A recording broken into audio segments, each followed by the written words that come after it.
श्रीमद् भगवत गीता 8वां अध्याय अक्षर ब्रह्म योग भाग 1 ब्रह्म, अध्यात्म और कर्म आदि के विषय में अर्जुन के 7 प्रश्न और उनके उत्तर। अर्जुन ने कहा, हे पुरुषोत्तम, वह ब्रह्म क्या है, अध्यात्म क्या है, कर्म क्या है, अधिभूत नाम से क्या कहा गया है और अधिदैव किसको कहते हैं। हे मधुसूदन, यहाँ अधियज्ञ कौन है और वह इस शरीर में कैसे हैं तथा युक्त चित्त वाले पुरुषों द्वारा अंत समय में आप किस प्रकार जानने में आते हैं। इस पर श्री भगवान ने कहा,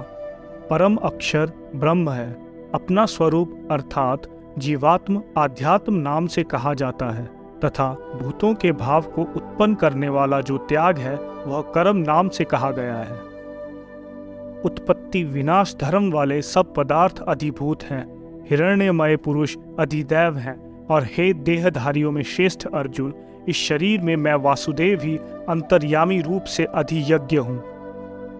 जो पुरुष अंत काल में भी मुझको ही स्मरण करता हुआ शरीर को त्याग कर जाता है वह मेरे साक्षात स्वरूप को ही प्राप्त होता है, इसमें कोई भी संशय नहीं है।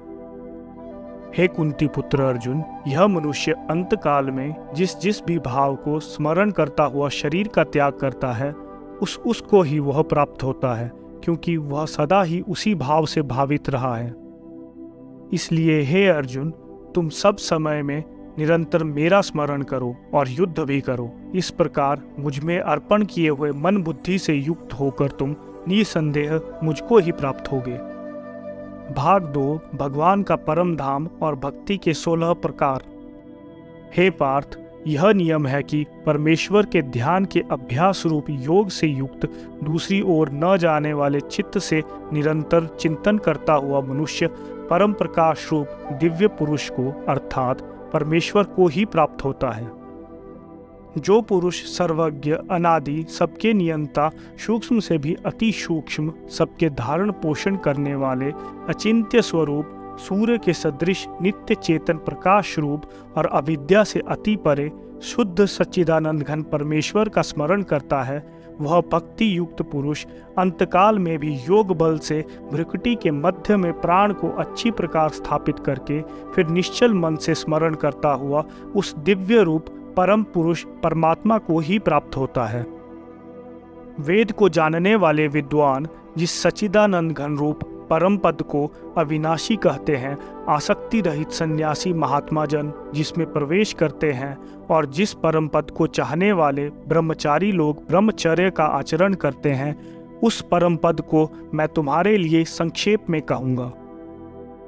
सब इंद्रियों के द्वारों को रोककर तथा मन को हृदय देश में स्थिर करके फिर उस जीते हुए मन के द्वारा प्राण को मस्तक में स्थापित करके परमात्मा संबंधी योग धारणा में स्थित होकर जो पुरुष ओम इस एक अक्षर रूप ब्रह्म को उच्चारण करता हुआ और उसके अर्थ स्वरूप मुझ निर्गुण ब्रह्म का चिंतन करता हुआ शरीर को त्याग कर जाता है, वह पुरुष परम गति को प्राप्त होता है। हे अर्जुन, जो पुरुष मुझ में अनन्य चित्त होकर सदा ही निरंतर मुझ पुरुषोत्तम को स्मरण करता है, उस नित्य निरंतर मुझ में युक्त हुए योगी के लिए मैं सदा ही सुलभ हूँ, अर्थात मैं उसे सहज ही प्राप्त हो जाता हूँ। परम सिद्धि को प्राप्त महात्मा जन मुझको प्राप्त होकर दुखों के घर तथा क्षण भंगुर पुनर्जन्म को नहीं प्राप्त होते। हे अर्जुन, ब्रह्मलोक पर्यंत सब लोग पुनरावर्ती हैं, परंतु हे कुंती पुत्र, मुझको प्राप्त होकर पुनर्जन्म नहीं होता, क्योंकि मैं कालातीत हूँ और ये सब ब्रह्मादि के लोग काल द्वारा सीमित होने से अनित्य हैं। ब्रह्मा का जो एक दिन है उसको 1000 चतुर्युगी तक की अवधि वाला और रात्रि को भी 1000 चतुर्युगी तक की अवधि वाला जो पुरुष तत्व से जानते हैं, वे योगी जन काल के तत्व को जानने वाले हैं। संपूर्ण चराचर भूतगण ब्रह्मा के एक दिन के प्रवेश काल में अव्यक्त से अर्थात ब्रह्मा के सूक्ष्म शरीर से उत्पन्न होते हैं और ब्रह्मा की रात्रि के प्रवेश काल में उस अव्यक्त नामक ब्रह्मा के सूक्ष्म शरीर में लीन हो जाते हैं। हे पार्थ, वही यह भूत समुदाय उत्पन्न होकर प्रकृति के वश में हुआ रात्रि के प्रवेश काल में लीन होता है और दिन के प्रवेश काल में फिर उत्पन्न होता है। उस अव्यक्त से भी अति परे दूसरा अर्थात विलक्षण जो सनातन अव्यक्त भाव है, वह परम दिव्य पुरुष सब भूतों के नष्ट होने पर भी नष्ट नहीं होता। जो अव्यक्त अक्षर इस नाम से कहा गया है, उसी अक्षर नामक अव्यक्त भाव को परम गति कहते हैं तथा जिस सनातन अव्यक्त भाव को प्राप्त होकर मनुष्य वापिस नहीं आते, वह मेरा परम धाम है। हे पार्थ, जिस परमात्मा के अंतर्गत सर्वभूत है और जिस सच्चिदानंद घन परमात्मा से यह समस्त जगत परिपूर्ण है,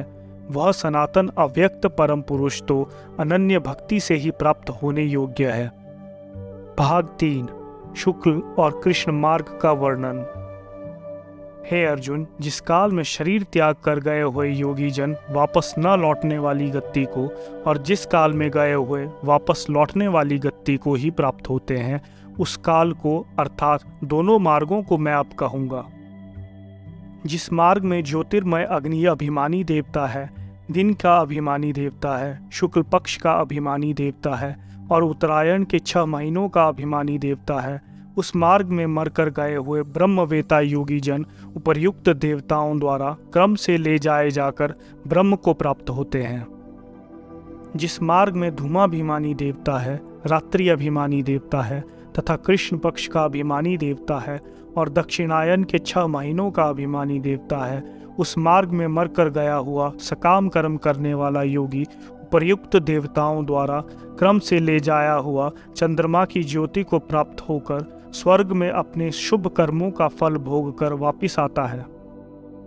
क्योंकि जगत के ये 2 मार्ग शुक्ल और कृष्ण अर्थात देवयान और पितृयान सनातन माने गए हैं। इनमें एक के द्वारा गया हुआ जिससे वापस नहीं लौटना पड़ता, उस परम गति को प्राप्त होता है और दूसरे के द्वारा गया हुआ फिर वापस आता है अर्थात जन्म मृत्यु को प्राप्त होता है। हे पार्थ, इस प्रकार इन दोनों मार्गों को तत्व से जानकर कोई भी योगी मोहित नहीं होता। इस कारण हे अर्जुन, तुम सब काल में समबुद्धि रूप योग से युक्त हो जाओ अर्थात निरंतर मेरी प्राप्ति के लिए साधन करने वाला हो जाओ। योगी पुरुष इस रहस्य को तत्व से जानकर वेदों के पढ़ने में तथा यज्ञ तप और दान आदि के करने में जो पुण्य फल कहा है, उन सबको निसंदेह उल्लंघन कर जाता है और सनातन परम पद को प्राप्त होता है। इस प्रकार उपनिषद, ब्रह्म विद्या तथा योग शास्त्र रूप श्रीमद् भगवद गीता के श्री कृष्ण अर्जुन संवाद में अक्षर ब्रह्म योग नामक 8वां अध्याय संपूर्ण हुआ।